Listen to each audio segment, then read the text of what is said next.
There, I'm Kavita Baratake from Cherry Street Investments. Today I want to talk to you about some of the things you need to look for in a sponsor when you're investing passively into a deal. The first thing I want to talk about is boots on the ground.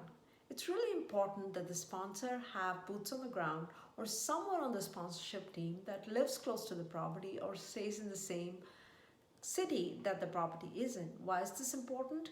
When you're stabilizing the property after purchase or if you're doing rehab, you want someone to visit the property and make sure things are going well. You can't just hire a property management team and just leave them to it, or a rehab team and leave them to it.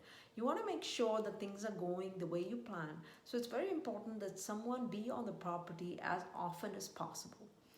There are some remote sponsors who will fly down and check on the property every month, but it's really preferable if the sponsor or someone on the sponsorship team lives locally.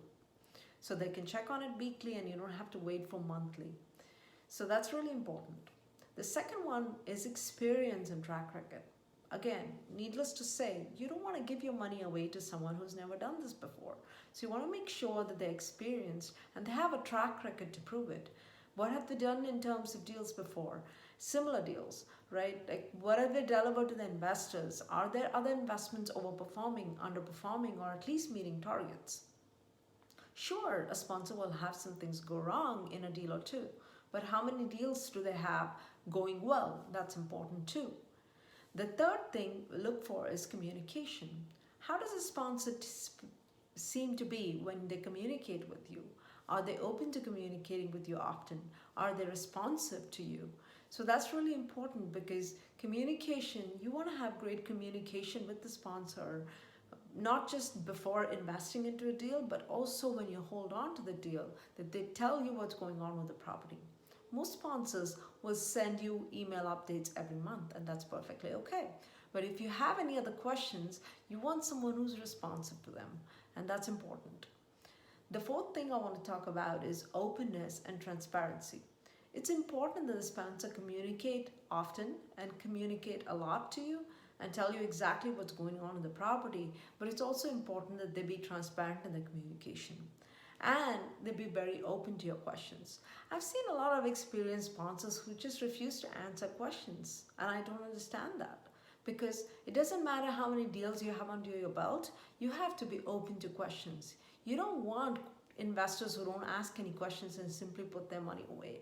That sounds ideal, but no, I would rather have someone who asks me questions and make sure that that is a deal for them, that we are a good match and it's a fit for me as well. The last thing that I want to talk to you about is trust. Again, it's the last but the most important thing.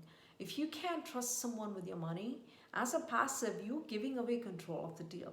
So you have to implicitly trust the sponsor to make the right judgment call. And of course, you're going to be involved in the property, but not to the day-to-day level. So you want to build that trust with the sponsor. And sometimes the trust might be implicit. You might know someone on the sponsorship team that you trust. Now they trust the actual lead sponsor, and that's perfectly okay. So those are some of the things you need to keep in mind before you invest in a property with a sponsorship team. I hope that was useful. Thank you so much for listening. Take care. Bye.